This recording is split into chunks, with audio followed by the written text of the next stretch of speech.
Ibu, Saudara, adik-adik yang saya kasih oleh Tuhan, kakak-kakak mungkin bagi kertas-kertas tuh adik-adik bisa gambar-gambar di tempat kita, supaya mereka konsentrasi untuk gambar-gambar. Oke, baik. Sebelum kita membaca dan merenungkan firman Tuhan, mari kita tunduk kepala dan kita berdoa. Mari kita berdoa. Allah yang kekal, Bapa yang kami sembah dan muliakan melalui dan di dalam nama Tuhan Yesus Kristus. Kami bersyukur oleh karena kasih setiamu dan rahmatmu bagi kami. Senantiasa kami alami dan rasakan. Bahkan di saat-saat kami merayakan Natal Yesus Kristus. Di bulan Desember ini. Kami bersyukur oleh karena Tuhan selalu memberikan sukacita dan damai dalam kehidupan kami. Namun kami menyadari bahwa ada banyak hal, banyak pergumulan yang kami lalui. Kami butuh pertolongan Tuhan. Kami butuh tuntunan Tuhan melalui firman-Mu yang akan kami baca dan renungkan. Biarlah Engkau kiranya akan memberkati dan mengurapi kami sekalian. Memberikan sikap hati yang benar bagi kami ketika kami membaca dan merenungkan firman Tuhan. Pakailah hamba-Mu untuk jadi alat seorang berkat firman pada saat ini. Terima kasih Bapa, terima kasih Tuhan Yesus, terima kasih Roh Kudus. Di dalam nama Tuhan Yesus kami berdoa. Haleluya. Amin.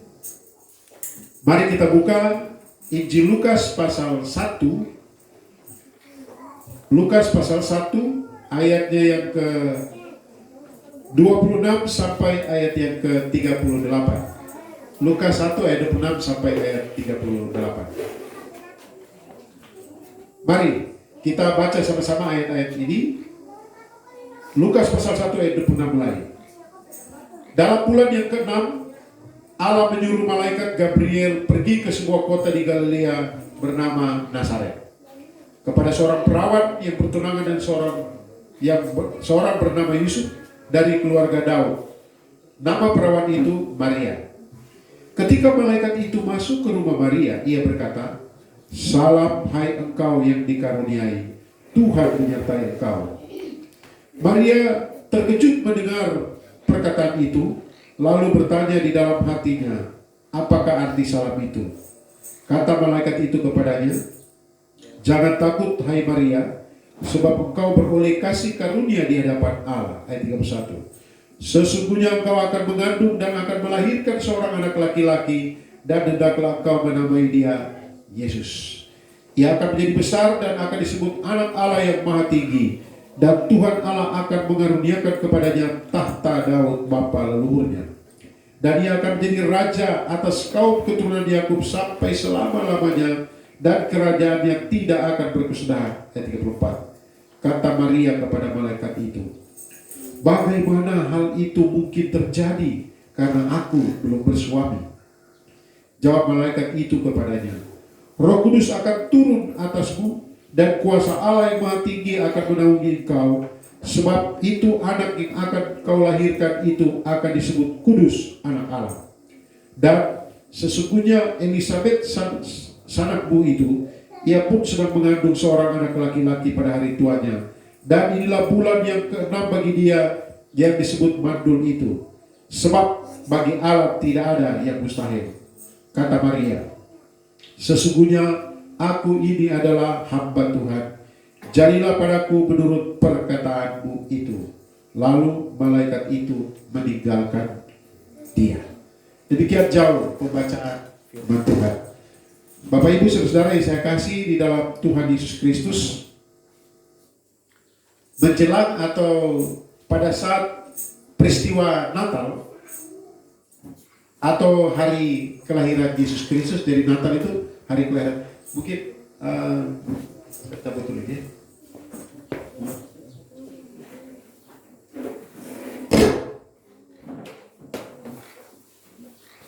Pada menjelang hari kelahiran Tuhan Yesus Kristus itu ada banyak peristiwa yang terjadi, termasuk yang kita baca pada saat ini. Jadi malaikat pergi menjumpai siapa? Maria. Sebelumnya malaikat menjumpai siapa? Elisabet. Ya. Nah, dari Elisabet lahirlah seorang yang bernama Yohanes Pembaptis. Nah, Bapak Ibu Saudara, pada peristiwa ini Yesus menjumpai Maria untuk memberitahukan bahwa Maria akan mengandung. Ada kalimat yang dikatakan begini. Kita lihat ayat yang ke-37. Ayat 37 kita baca sama-sama. 1, 2, 3.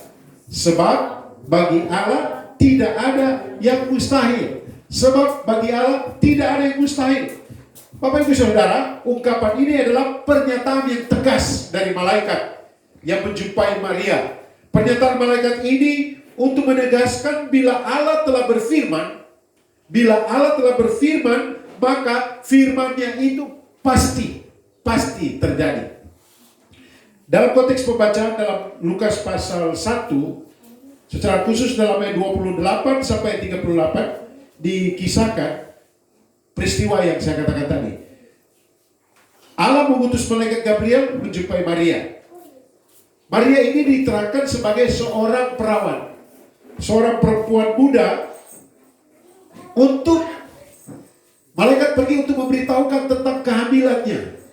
Dia akan mengandung dari Roh Kudus. Bapak Ibu Saudara saya kasih dalam Tuhan, sebagai seorang gadis, sebagai seseorang yang belum bersuami, apalagi dia masih sangat muda, tentunya perkataan dari malaikat ini membuat dia terkejut. Ya, coba bayangkan kalau ada anak perempuan muda, kemudian diberitahu, engkau akan mengandung. Makanya ketika Maria merespon, bagaimana hal ini mungkin terjadi? Aku belum bersuami. Saudara, pertanyaan dari Maria ini menjadi pertanyaan dari banyak orang ketika diperhadapkan dengan suatu tugas, ketika diperhadapkan dengan tanggung jawab atau pelayanan yang di luar jangkauan pikiran, di luar jangkauan nalar manusia. Memang Bapak Ibu Saudara, mentaati Tuhan Allah itu, mentaati Tuhan ini bukan sesuatu yang mudah. Seringkali sulit, di luar pikiran kita, di luar nalar kita. Kadang-kadang tidak dapat diterima oleh akal sehat. Nah, kalau kita membaca misalnya dalam sejarah Alkitab dikisahkan bahwa perintah Tuhan ini sulit diterima. Misalnya kisah Musa. Musa memimpin bangsa Israel keluar dari tanah Mesir. Setelah sampai di Pihahirot itu ada laut yang besar, laut Teberau namanya. Kemudian Tuhan mengatakan kepada Musa, ya, dia belah laut Teberau dengan mengacungkan tongkat. Jadi cuma mengacungkan tongkat, maka laut terbelah jadi dua. Kira-kira kalau kita Musa, kita pikir bagaimana itu mungkin ya? Mengacungkan, langsung terbelah. Tetapi Musa taat saja, dan ketika Musa taat, yang terjadi adalah apa? Laut Teberau terbelah jadi dua, dan Israel berjalan di tengah-tengah tanah yang kering di tengah laut. Kemudian kita lihat ada kisah untuk menghancurkan tembok Yeriko dan mengalahkan para tentaranya. Yosua diperintahkan oleh Tuhan untuk berputar-putar mengelilingi tembok Yeriko. Cuma diam saja, putar. Ini orang mau berperang. Tuhan perintahkan Yosua putar keliling tembok Yeriko 7 kali. Ya, selama 7 hari. Hari ke-7 yang terjadi adalah tembok Yeriko runtuh. Ini bagaimana ya, dia runtuh bagaimana? Tidak, ini kuasa Allah. Tuhan hanya perintahkan kamu keliling saja, setiap hari kamu keliling selama 7 hari. Dan terjadilah temboknya runtuh. Kemudian untuk mengalahkan 120.000 tentara Midian, Gideon hanya diizinkan Tuhan membawa 300 tentara. 300 orang melawan 120.000 tentara Midian. Dan perintah Tuhan ini perintah yang luar biasa. Kira-kira kalau kita diperintahkan begitu, kamu pergi serang itu ya, 120.000 tentara itu, tapi bawa 300 orang saja. Berani tidak? Saudara-saudara, tetapi inilah perintah Tuhan yang mustahil. Namun demikian ketika Gideon taat, yang terjadi adalah 120.000 orang Midian dimusnahkan, dikalahkan oleh 300 orang dipimpin oleh Gideon. Dan banyak kisah lain di dalam Alkitab. Misalnya Daud, dia mengalahkan Goliat. Tuhan memang tidak perintahkan dia untuk pergi berperang dengan Goliat, tetapi Daud cuma pakai alih-alih, cuma pakai batu dan bertempur dengan Goliat yang luar biasa. Saudara, dari 3 contoh yang saya sebutkan sebelum saya bicarakan tentang Daud tadi, Tiga contoh kisah Alkitab, apabila kita simak, kendati perintah Allah itu sukar atau sulit, tidak masuk akal dan bahkan mustahil, akan tetapi pada akhirnya dengan itu mereka memperoleh mujizat Tuhan. Mereka meraih sukses, mereka mendapat kemenangan. Sebenarnya, ketika kita terpanggil untuk melaksanakan suatu tugas tanggung jawab dan pelayanan yang mungkin mustahil, saudara-saudara, bila kita tahu bahwa itu kehendak Allah dan kita taati, maka Allah memberikan jaminan kita akan berhasil, kita akan sukses, kita akan menang. Bapak Ibu, ada banyak orang yang kita lihat, wah kok dia bisa? Bagaimana dia bisa? Karena Tuhan. Saudara, kita harus yakin bahwa janji Allah itu, firman Allah itu ya dan amin, benar. Kita harus yakin bahwa bagi Allah tidak ada yang mustahil. Sekarang pertanyaannya, mengapa kita harus yakin? Mengapa kita harus yakin bahwa bagi Allah tidak ada yang mustahil?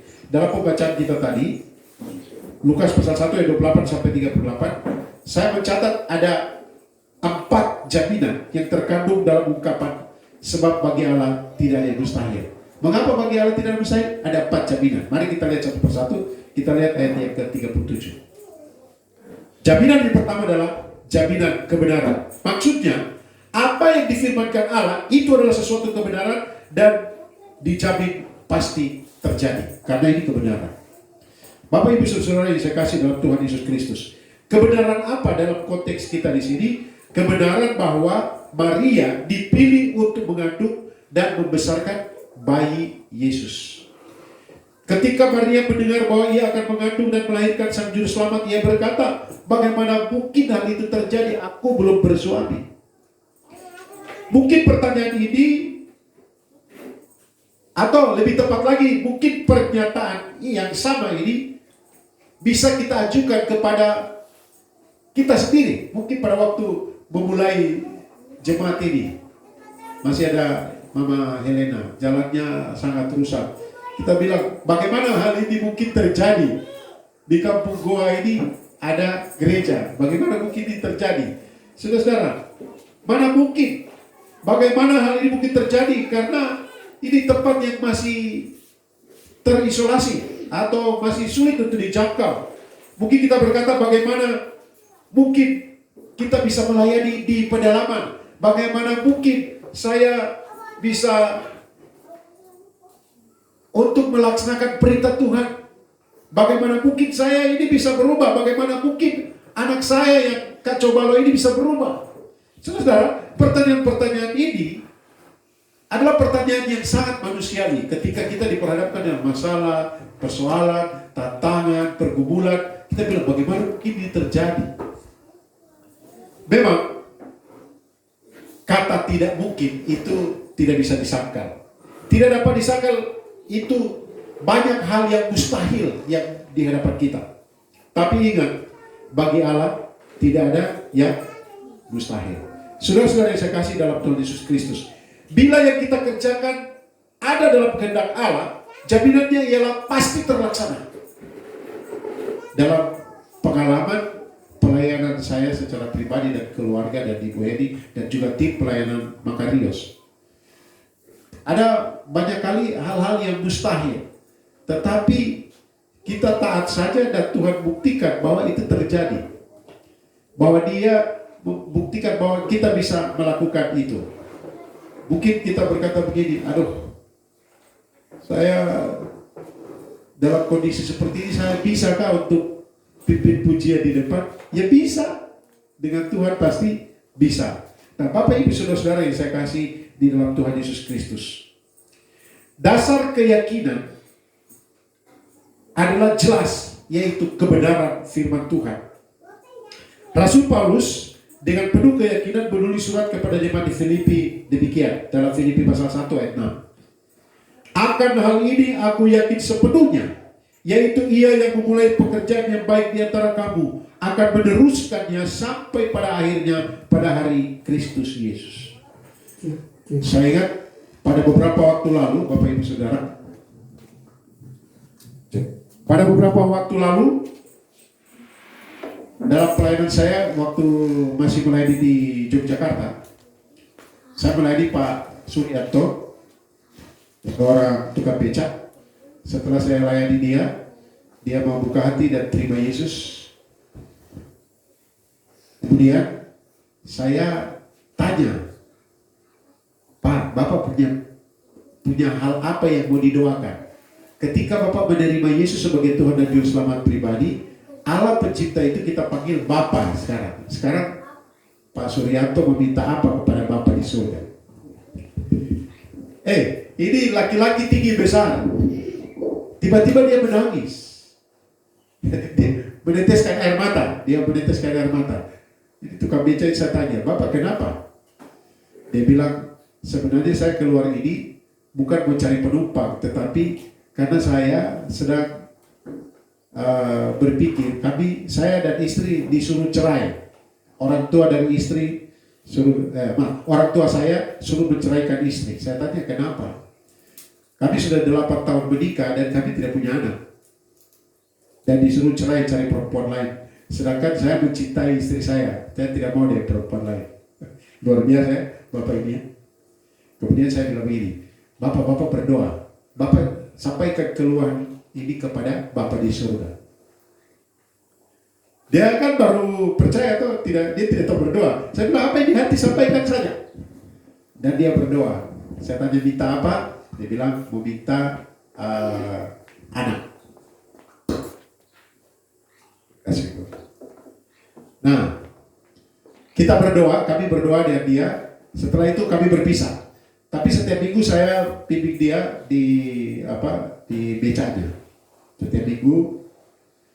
Tidak lama kemudian, beberapa bulan dia bilang, Bapak, Mas Novi, istri saya hamil. Betul kan? Iya, istri saya hamil. Akhirnya Mas Suryanto dibaptis, diberi nama Abraham. Saya bilang, kau meminta nama apa? Abraham. Saudara-saudara, ini mustahil, tidak masuk akal. Tetapi ketika dia mencurahkan hatinya, kalau Tuhan berkehendak, janjinya dia mendengar kita, janjinya. Asal itu dalam kehendak Tuhan. Tapi kadang-kadang Tuhan bilang, tidak usah. Ada banyak orang yang bergumul dengan mau minta anak, tapi Tuhan bilang kamu tidak usah supaya kamu bisa bebas melayani. Ada beberapa teman saya, hamba Tuhan, tidak punya anak. Mereka menangis untuk minta, tapi Tuhan mempercayakan mereka untuk mengasuh anak-anak banyak. Saudara-saudara yang saya kasih di dalam Tuhan Yesus Kristus. Jadi, bila kita mau melakukan kehendak Tuhan, bila kita mau mentaatinya, yakinlah bahwa bagi Allah tidak ada yang mustahil. Kemustahilan itu bisa teratasi karena Allah. Nah, malaikat menjelaskan kepada Maria, contoh konkret adalah Elisabeth. Dikatakan Elisabeth sanakmu yang sudah lanjut umur disebut mandul, tetapi oleh kuasa Allah mengandung. Itu bisa kita lihat di dalam ayat 35 sampai ayat 36. Jawab malaikat itu kepadanya, Roh Kudus yang turun atasmu dan kuasa Allah yang Maha Tinggi akan menaungi engkau. Sebab itu anak yang akan kau lahirkan akan disebut kudus, anak Allah. Dan sesungguhnya Elisabeth sanakmu itu pun sedang mengandung seorang anak laki-laki pada hari tuanya. Saudara-saudara yang saya kasih dalam Tuhan Yesus Kristus. Kemudian ayat 37 malaikat berkata, sebab bagi Allah tidak ada yang mustahil. Nah, maksud dari ungkapan ini kalau saya lihat di dalam terjemahan secara harafiah, ada beberapa terjemahan lain dikatakan begini. Apa yang difirmankan Allah pasti terjadi. Dalam terjemahan lama, karena tiap-tiap firman Allah, satu pun tidak ada yang mustahil. Artinya begini, kalau Tuhan sudah janji, kita pegang janji itu, dan itu pasti terjadi. Misalnya, Bapak Ibu Saudara, janji tentang Yesus pernah berkata, bahwa bait Allah ini akan runtuh. Pada waktu murid-murid berjalan di Yerusalem, dan lihat bait Allah buatan Salomo, dan direnovasi oleh Herodes, itu bait Allah besar, luar biasa. Saya udah pergi ke sana, ada satu batu ukurannya 11, berapa meter kali 3. Itu satu batu. Dan orang bilang tidak mungkin bait Allah ini akan runtuh. Tetapi Tuhan Yesus berkata, nanti satu pun dari batu, tidak ada satu pun dari batunya akan bersusun satu dan yang lain. Tahun 70, Jenderal Titus memimpin penyerangan ke Yerusalem dan hancurlah bait Allah itu. Sampai sekarang, pada tidak ada bait Allah itu. Saudara-saudara yang saya kasih dalam Tuhan Yesus Kristus, benar-benar terjadi. Dan ada banyak nubuatan di Alkitab, ketepatannya luar biasa. Dan kalau Tuhan sudah berjanji, pegang janjinya. Kalau dalam kehendak Tuhan, lakukanlah kehendak Tuhan dalam kehidupan kita. Itu jaminannya. Yang pertama, jaminan kebenaran. Yang kedua, ayat 28, jaminan penyertaan. Kalau ayat 37 bermakna bahwa setiap perkataan atau janji Allah pasti terjadi, itu juga termasuk yang dijanjikan ayat 28. Coba kita lihat ayat 28. Kita baca ayat 28 sama-sama. 1, 2, 3. Ketika malaikat itu masuk ke rumah Maria, ia berkata, "Salam hai engkau yang dikaruniai, Tuhan menyertai engkau." Kalau dalam kebenaran pertama bahwa apa yang difirmankan itu pasti terjadi, maka janjinya dalam ayat yang ke-28, Tuhan menyertai engkau, Tuhan bersamamu, itu juga pasti terjadi. Dalam Matius pasal 28 ayat yang ke-20, dalam ayat 19 dulu, Yesus berkata, "Pergilah, jadikanlah semua bangsa muridku, baptislah mereka dalam nama Bapa, Anak dan Roh Kudus. Ajarlah mereka melakukan segala sesuatu yang telah kuperintahkan kepadamu." Kemudian ayat terakhir bilang apa? "Dan ketahuilah, aku menyertai kamu senantiasa sampai kepada akhir zaman." Saudara-saudara, artinya pilihan Allah atas Maria dijamin dengan penyertaannya. Ini sangat penting untuk meneguhkan Maria yang pasti akan mengalami kesulitan. Bapak Ibu Saudara, aturan hukum Taurat itu sangat ketat. Apabila kedapatan berbuat zina, maka orang-orang Yahudi laki-laki berusia 20 tahun ke atas ambil batu dan lempar dengan batu sampai mati orang yang berbuat zina. Dan Maria dijumpai oleh malaikat dan berkata, "Kau akan mengandung." Loh, belum kawin kok mengandung, bagaimana ini bisa terjadi? Nanti orang bilang apa? Nah, ketika orang akan bilang apa, nanti ada fitnah jalan kiri kanan. Dan bisa-bisa saja dia menanggung malu, tetapi juga bisa dihukum lempar batu. Tapi menurut beberapa orang, beberapa penafsir, hukuman lempar dengan batu sampai mati itu sudah tidak lazim lagi pada zaman ini. Namun kalau kita lihat di Injil Yohanes, ada perempuan yang kedapatan berzina, toh? Orang-orang sudah ambil batu untuk lempar dia. Tetapi Yesus berkata, siapa yang tidak berbuat dosa, lempar duluan. Akhirnya tidak jadi lempar. Karena Yesus berkata, siapa yang berasa tidak berdosa di sini, dia ambil batu, dia lempar duluan perempuan ini. Tapi tidak ada yang lempar. Nah, kita lihat bahwa adat istiadat itu masih berlaku. Tapi memang sudah tidak lazim. Paling tidak Maria akan menanggung malu. Tetapi juga kemungkinan besar akan diceraikan oleh suaminya, tunangannya Yusuf. Karena kita lihat di Matius pasal 1, Yusuf berencana menceraikan Maria karena kedapatan sudah mengandung. Wah, ini parah. Nah, dan Tuhan berjanji dia akan menyertai. Saudara-saudara, jika Allah memilih kita untuk melakukan suatu tugas tanggung jawab atau pelayanan, maka dia juga akan menyertai kita. Itu keyakinan saya. Saya menyerahkan diri melayani Tuhan tahun 83 dan sudah mulai melayani dalam kondisi apapun sampai sekarang, puji Tuhan. Dan terima kasih bersama-sama dengan Ibu Hedi mendampingi dalam pelayanan, tetap melayani. Apakah saya banyak kelebihan? Tidak, banyak sekali kekurangan. Dulu saya kalau berdiri di depan itu bisa-bisa saya pingsan karena saya tidak tahu bicara. Makanya kalau sambutan-sambutan, Pak Ratak sambutan, aduh, kalau khotbah boleh, tapi kalau ucapan terima kasih ke sambutan saya bisa belepotan semua kata-kata karena saya tidak suka bicara, tidak suka cerita, tidak fasih bicara, tidak fasih. Saudara-saudara, tetapi Tuhan sudah menolong sampai saat ini. Bahkan Tuhan berikan kemampuan untuk melakukan tugas-tugas penggembalaan. Nah, di sini memang tidak melaksanakan dengan baik karena tugas sebagai dosen. Tetapi saudara, hati dan semangat itu Tuhan taruh di dalam hati saya. Saya percaya bahwa Tuhan dia menyertai.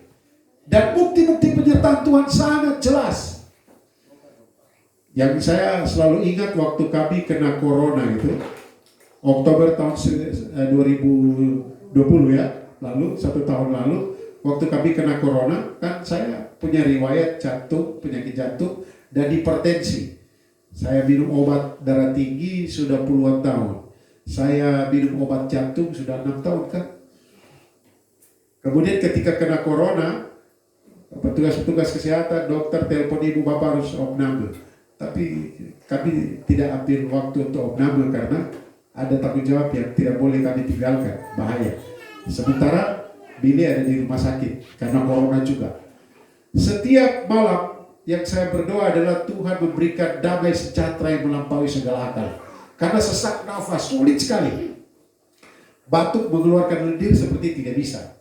Tetapi saya tidur sebentar, ada tertidur, saya pergi intip ibu di kamar sebelah. Kami berpisah kamar. Wah, ini sama-sama corona pisah kamar. Tiba-tiba mama ada tidur. Ternyata ibu mungkin dia tidur dan bapakku datang, jadi ya saya pura-pura tidur kan supaya bapak lihat tenang, tidur lagi. Tidak tahu. Pasti juga waktu saya tidur juga ibu pergi lihat, siapa suami tercinta ini tidur kan tidak ya? Pagi-pagi jam 5 kita sudah bangun dan hirup udara dengan mengalami kesulitan. Tetapi satu yang saya yakini, pada waktu saya kena corona itu, walaupun banyak mobil jenazah yang lewat diam-diam, tidak ada pengantar, itu berarti corona tak? Tapi saya yakin belum saatnya, belum waktunya. Tuhan masih menyertai sampai sekarang. Tapi kalau Tuhan sudah mau panggil, kapan saja saya sudah siap. Saudara-saudara saya kasih dalam Tuhan Yesus Kristus, penyertaan Tuhan sempurna. Sedangkan yang lahir itu disebut Immanuel. Immanuel artinya Allah beserta kita. Bayangkan dia adalah pencipta langit dan bumi. Dia adalah penguasa alam semesta. Kita yang adalah ciptaannya. Dia mau menjadi seperti ciptaan untuk bersama-sama dengan kita. Bahkan mati di kayu salib. Bayangkan Allah pencipta mau datang ke dunia cuma tujuannya satu, mati di kayu salib supaya ada jalan keselamatan. Ini tidak masuk akal. Memang tidak masuk akal. Dan dalam surat 1 Korintus dikatakan bahwa dunia mengalami sebuah kebodohan. Dan orang Yahudi bilang, masa orang mati di kayu salib juru selamat? Ya, orang Yahudi menghina-hina. Tetapi firman Tuhan mengatakan, apa yang bodoh bagi dunia dipakai oleh Allah untuk mempermalukan orang-orang yang berhikmat. Dan kita akan lihat dalam Filipi pasal 1, pasal 2 ayat 11, ada suatu saat nanti setiap lutut akan bertelut, setiap lidah akan mengaku bahwa Yesus Kristus adalah Tuhan. Dialah yang menyertai kita sampai saat ini. Jaminan yang ketiga ayat 30, jaminan perlindungan. Saudara-saudara yang saya kasih dalam Tuhan, artinya jaminannya ialah Allah sendiri. Memikul tanggung jawab besar kadang-kadang membuat kita takut, cemas, khawatir, ragu. Tuhan berfirman, jangan takut. Tuhan berfirman, jangan khawatir. Tuhan berfirman, jangan bimbang. Saudara-saudara yang saya kasih dalam Tuhan Yesus Kristus, malaikat datang kepada Maria dan berkata, salam hai engkau dengan Tuhan menyertai engkau. Maria terkejut dan seterusnya. Tuhan dan malaikat berkata, jangan takut. Saudara-saudara yang saya kasih dalam Tuhan Yesus Kristus, dikuasai ketakutan, dikuasai kecemasan, dikuasai kebimbangan, dikuasai oleh sesuatu yang mencemaskan akan membuat seseorang tidak berdaya. Coba kita kalau misalnya melakukan sesuatu atau masa depan kita, aduh bagaimana ini, kita mulai khawatir, kita mulai cemas, kita mulai takut, kita mulai bimbang, kita tidak berdaya. Bagaimana ini bisa terjadi? Saya biasa pelayanan dulu ke arah-arah orang Semari, pakai motor, putar film. Putar film. Satu saat, saudara, saya melayani di kampung di Cihuyep kalau tidak salah. Kemudian sudah malam, mau pulang, ada satu orang bilang begini, Bapak saya temani Bapak. Bapak tidak takut? Saya yakin, bukan saya tidak takut, tapi saya yakin Tuhan menyertai, tetapi juga Tuhan melindungi. Kalau saya mulai rasa takut, maka saya tidak akan pergi. Nah, saudara-saudara yang saya kasih di dalam Tuhan Yesus Kristus, malaikat Gabriel meneguhkan Maria, jangan takut hai Maria. Saudara-saudara, dalam Alkitab, kedatangan malaikat itu cuma dua kemungkinan. Pertama, membawa berkat, memberitakan berkat. Tetapi yang kedua adalah membawa hukuman. Kalau malaikat datang membawa hukuman, tentunya sebagai manusia berdosa, ketika malaikat menjumpai itu Maria, waduh, ini saya orang berdosa, dia takut. Tetapi yang kedua diberitakan bahwa kau akan mengandung, dia takut lagi. Saudara-saudara, tetapi untuk melakukan pekerjaan Tuhan, menunaikan pekerjaan Tuhan, dikatakan jangan takut. Saudara-saudara yang saya kasih dalam Tuhan Yesus Kristus, jangan takut karena apa? Karena Tuhan menyertaimu. Jaminannya adalah jaminan Allah, Allah yang melindungi. Bapak Ibu Saudara, dikatakan begini, ayatnya yang ke-35. Roh Kudus akan turun atas engkau, atasmu, dan kuasa Allah yang maha tinggi akan menaungi engkau. Kuasa Allah yang maha tinggi akan menaungi engkau. Saudara-saudara yang saya kasih di dalam Tuhan Yesus Kristus, gedung gereja yang kecil bugil ini adalah tempat bersekutu kita orang-orang berdosa yang telah diselamatkan karena percaya kepada Yesus Kristus. Sebagai orang percaya, kita tidak usah takut bila melakukan kehendak Allah. Misalnya saya kasih contoh di kalangan kita. Berapa banyak di antara kita yang masih takut suangi sampai sekarang?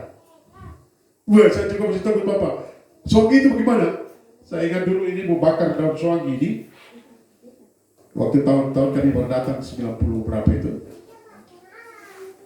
Pendeta Tandiranya dia bersaksi bahwa waktu membakar ini daun suangi, orang semua jauh takut. Bapak jangan pegang, semua takut jauh, menjauh. Aduh, Bapak Ibu Saudara yang saya kasih dalam Tuhan Yesus Kristus, kita jangan takut karena apa? Roh yang di dalam kita lebih besar dari roh apapun di dunia ini. Dalam pelayanan-pelayanan saya, ya kita berhadapan dengan kuasa-kuasa gelap, ya toh?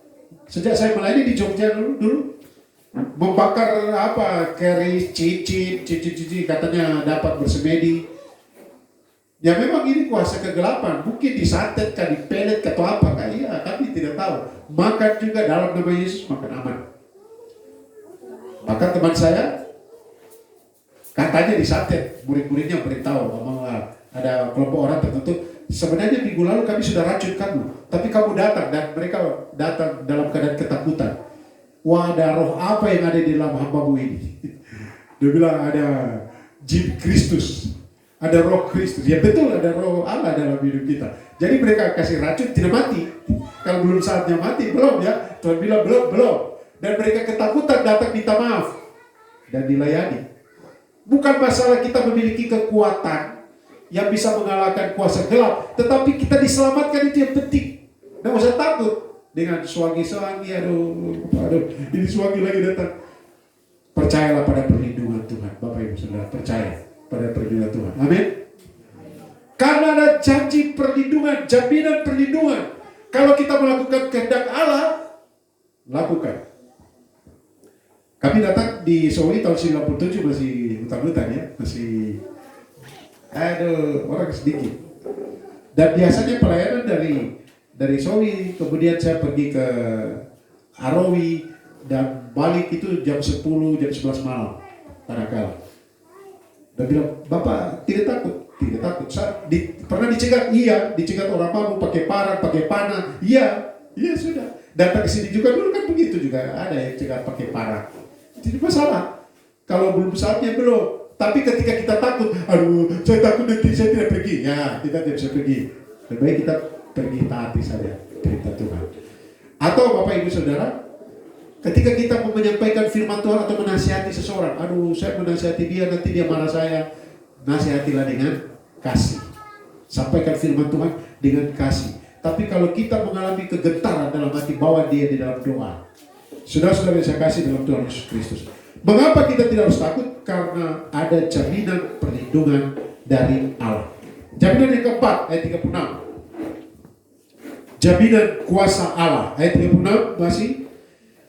Dan sesungguhnya Elisabeth sanakmu, ia sedang mengandung seorang anak laki-laki pada hari tuanya, dan inilah bulan yang ke-6 bagi dia yang disebut mandul itu. Artinya Elisabeth yang mandul itu oleh kuasa Allah, dia mengandung di usia lanjutnya. Ini berbicara tentang kuasa Allah, jaminan kuasa Allah. Kemustahilan dapat diatasi oleh kuasa Allah. Allah berkuasa melakukan dari yang tidak ada menjadi ada. Allah berkuasa untuk melakukan dari yang tidak bisa menjadi bisa, dari yang tidak mungkin menjadi mungkin, dari yang tidak mampu menjadi mampu. Saudara-saudara, memang ungkapan sebab bagi Allah tidak ada yang mustahil, ayat 37 menegaskan bahwa perkataan-perkataan Allah dan janji-janji Allah pasti terjadi. Akan tetapi ungkapan ini juga menegaskan kenyataan bahwa Allah berkuasa. Jadi begini, ada jaminan kebenaran bahwa semua firman yang dikeluarkan pasti terjadi. Tetapi juga ada jaminan penyertaan, Tuhan menyertai kita. Nah, dia menyertai, ada jaminan juga perlindungan, dia melindungi kita. Dan yang terakhir, dia yang menyertai, dia yang melindungi, dia berkuasa. Karena apa? Dia Allah Elohim, sang pencipta langit dan bumi, yang bisa menjadikan dari yang tidak ada menjadi ada, yang tidak mungkin jadi mungkin, yang tidak bisa menjadi bisa. Dan dia yang menyertai kita. Bapak Ibu Saudara yang saya kasih di dalam Tuhan Yesus Kristus, ungkapan Maria di dalam ayat yang ke-38 ini luar biasa. Ketika dia yakin penyertaan Tuhan, ketika dia yakin jaminan perlindungan Tuhan dan kuasa daripada Tuhan, dan dalam sikap hati dia berkata begini, sesungguhnya aku ini adalah hamba Tuhan, jadilah padaku menurut perkataanmu itu. Lalu malaikat itu meninggalkan dia. Sesungguhnya aku ini hamba Tuhan, jadilah padaku menurut perkataanmu itu. Tadi pagi ketika saya menyusun dan merenungkan firman Tuhan ini, saya katakan, sesungguhnya aku ini hamba. Kaulah penjunanku, buatlah aku sesukamu. Saudara-saudara yang saya kasih dalam Tuhan, ungkapan ini menjelaskan tentang kesediaannya yang tanpa ragu untuk menjadi alat daripada Tuhan. Ungkapan ini menegaskan tentang ketaatan yang tulus, keyakinan tanpa keraguan, kerelaan untuk menerima konsekuensi atau akibat daripada keputusan untuk menjadi ibu dari sang juru selamat. Tetapi Maria melakukannya. Bapak Ibu Saudara, dalam kehidupan kita sehari-hari, yakinlah firman Tuhan itu ya dan amin. Karena itu baca firman Tuhan, baca Alkitab. Tetapi yakin juga penyertaannya sempurna. Karena dia yang lahir di kandang Betlehem, dia disebut Immanuel, Allah beserta kita. Yang ketiga, yakinlah bahwa dia melindungi kita. Yakinlah bahwa dia berkuasa.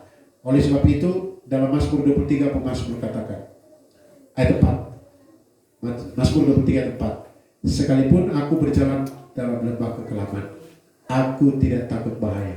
Sebab Engkau besertaku, gadamu dan tongkatmu, itulah yang menghibur aku. Kiranya firman Tuhan ini akan menolong kita. Jalanilah hari-hari hidup. Tidak lama lagi kita akan masuk tahun baru. Tidak usah takut. Ada banyak pergumulan, tantangan, persoalan. Dunia bukan semakin baik, semakin kacau.